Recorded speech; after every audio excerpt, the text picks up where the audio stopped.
by the way, if you want to check to see if this circuit's working, the DC side, just hook it to a battery anywhere. Like, here's your positive wire, here's your negative wire coming from your battery source, and if you press this little button, you'll hear a little tiny, I don't know if you can hear this on the speaker, it's a little tiny noise. That means it's working. Nothing you can do right now hurts, so the energy is happening so fast here that technically contact with the skin is nothing. So this side, very safe, very, very safe. Alright, so now that we have that side completed and tested to see if it actually works, good stuff. But that's how you test it out. Listen for the squeak noise and you should be good to go. And let's go on to the next part of the build.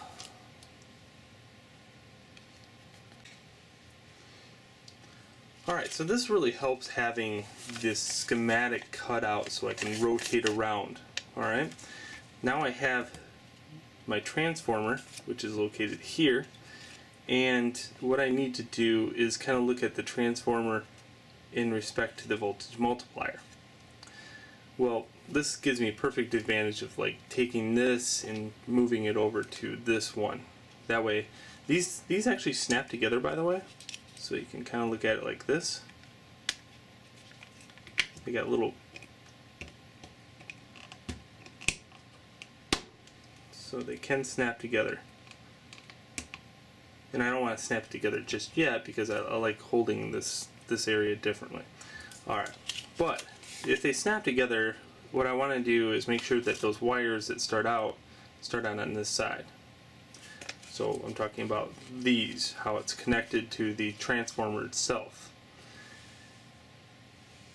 But what's really hurting my brain is these. Okay, these are diodes, and you can think of the little arrow, if you look at the little arrow here, is energy's flowing in that direction. Okay, this one, energy is flowing in this direction. Dun, dun, dun, dun, dun, dun. Okay, now I'm starting to see a pattern here of a zigzag. And let me show you what I see in my brain. I'll draw it out for you. I'm seeing this.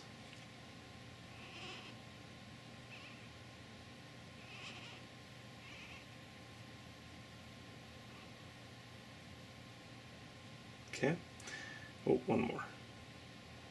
I'm going to be using 3 in this case. Then I see a cap being put between these. Blue sucks on this. Oh, let's go red maybe.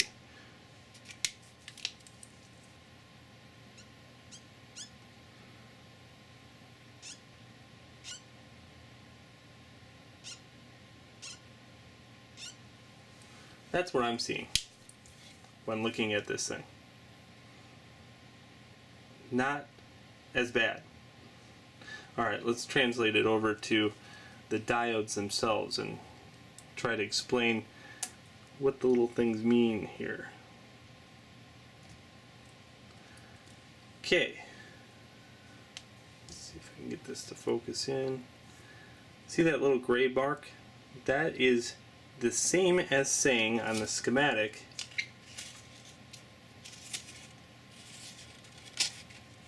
that little bar.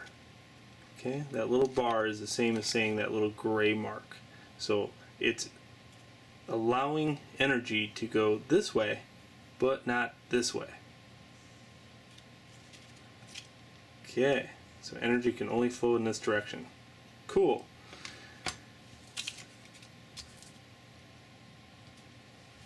Where's my other breadboard? So in this case, on my breadboard, to utilize space, I'm going to look at it this way.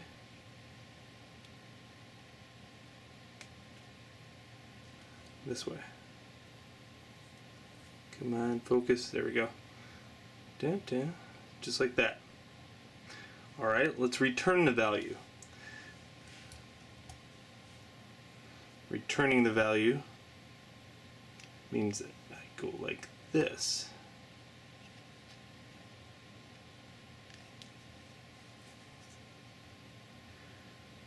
So here the energy is going in this direction and then going into this direction. and it keeps going back and forth, forth and back. Okay, so let me just put these in here very quick.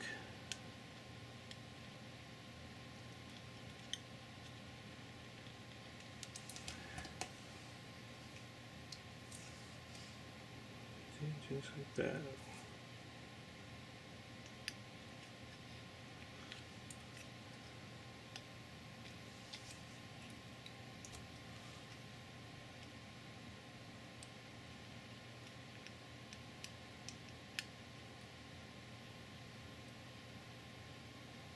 This is where I go silent because I'm concentrating.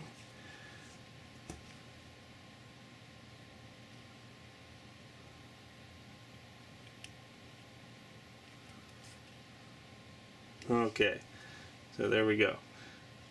Energy, bam, to 5, 5, bam, to 8 on the other side, 8 to 11, 11 to 13, 13 to 10, no, 16, and 16 to 18. Bam, bam, bam, bam, bam. Okay, now if we put a cap between those, so every time I hit a point, I put a cap. Just like that. So that cap is connected here and here. On the schematic, I'm looking at this. So I see a cap value being connected here to here. Here to here, here to here. But they're all, notice, they are all chained together in some manner. And how they're chained together is this way on the breadboard. Okay, let me place my caps in position.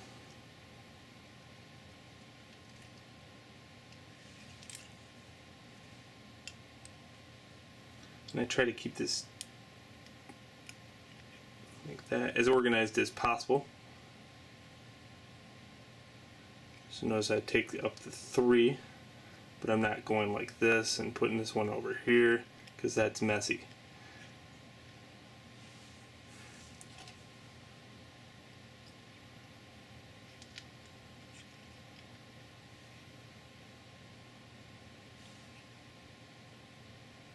Okay, now the other row. So the other row starts here, and again on the schematic you'll notice that the cap value here is hooked right to the transformer itself. Therefore this first one has nothing there because that's where the wire goes from the transformer. Okay, continue. So the voltage multiplier isn't really hard to build, it's just hard to read. And here's the cool thing about the voltage multiplier. It could go on forever. Like I could go all the way out here, as long as I'm willing to buy that many caps and put those together. Be warned, once it starts getting out to here, that's when it gets freaking dangerous. So please only build it up to 6, and that's my disclaimer. Right here is pseudo safe for athletic people only, and then with good hearts, and then anything outside here gets a little dangerous, no doubt about it. And I will not understate little dangerous. Pretty freaking dangerous. Okay, there we go. And what happens is you take your circuit, your DC circuit, and you connect your DC circuit to your AC circuit. I'll put it here,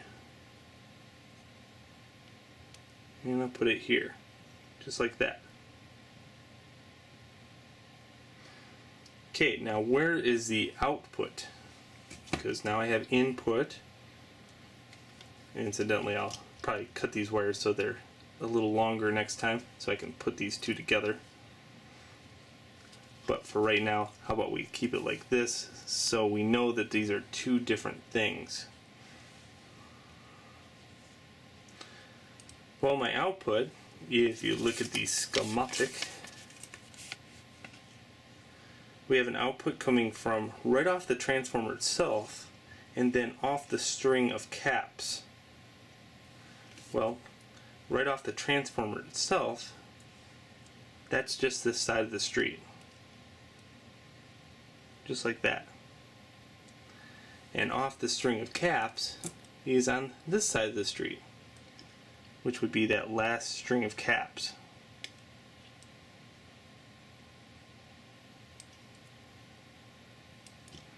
Okay, now the test.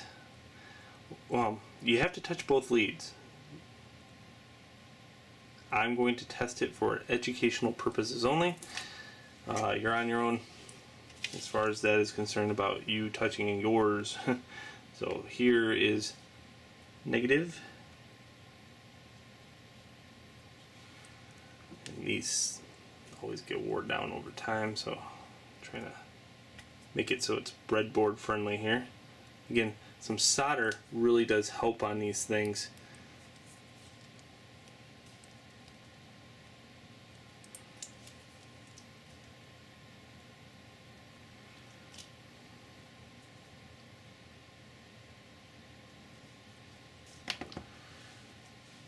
Move the entire thing up a little bit.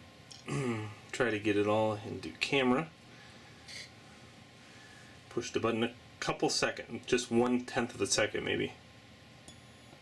Okay, cool. That was enough. Anything else hurts. Oh yeah. There we go. So that is my static poker. Again, be careful please. But hopefully that helps you look at schematics a little different. They're not so scary and they're pretty fun to build. And you'll get a lot of money into these little projects. Like this was only a $20 project, but if you didn't have the breadboards, certainly that's going to doppelgang over to like $7 a breadboard plus a battery pack plus rechargeable batteries, etc. and so forth. You'll be living at Radio Shack or whatever electronic places in your area, and you'll be becoming very nerdy and talking about energy and how it translates. It's a big, huge roller coaster ride down after this point. So I hope you enjoyed the little build and look forward to future builds later on. Enjoy. Alright, to wrap things up, I wanted to hook everything to a multimeter and 2 readouts. So these readouts I got at adafruit.com. They're amazing little critters that live on your circuit board. They got 2 wires that you can hook anywhere on your circuit board. Pretty cool, top notch. They will not read very quickly though, so if an energy form or a cycle is taking place, these won't keep up with that cycle. Nor should they be able to as fast as this cycle is going. So the cycle is going as follows. You got your 555 chip, right? And what it's doing, it's saying, okay, well, here's some energy. The energy is going to go to the transformer and go into the transformer. When it's closed, it's going to go here. So it's switching between here and here, here and here, here and here, millions of times a second. I don't know how long or how fast, but very, very, very, very quickly. And then it's filling up caps. So it can only fill up caps in certain directions. It's going to fill this one, it's going to fill this one, fill this one, fill this one, fill this one. So it's going to fill these caps in an order of things. Dun, dun, dun, dun, dun, up and down, up and down, up and down, until all the caps are full. And then it's going to shut off. Because once you press that button, it's all stored there. None of the energy can leak back this way. Okay?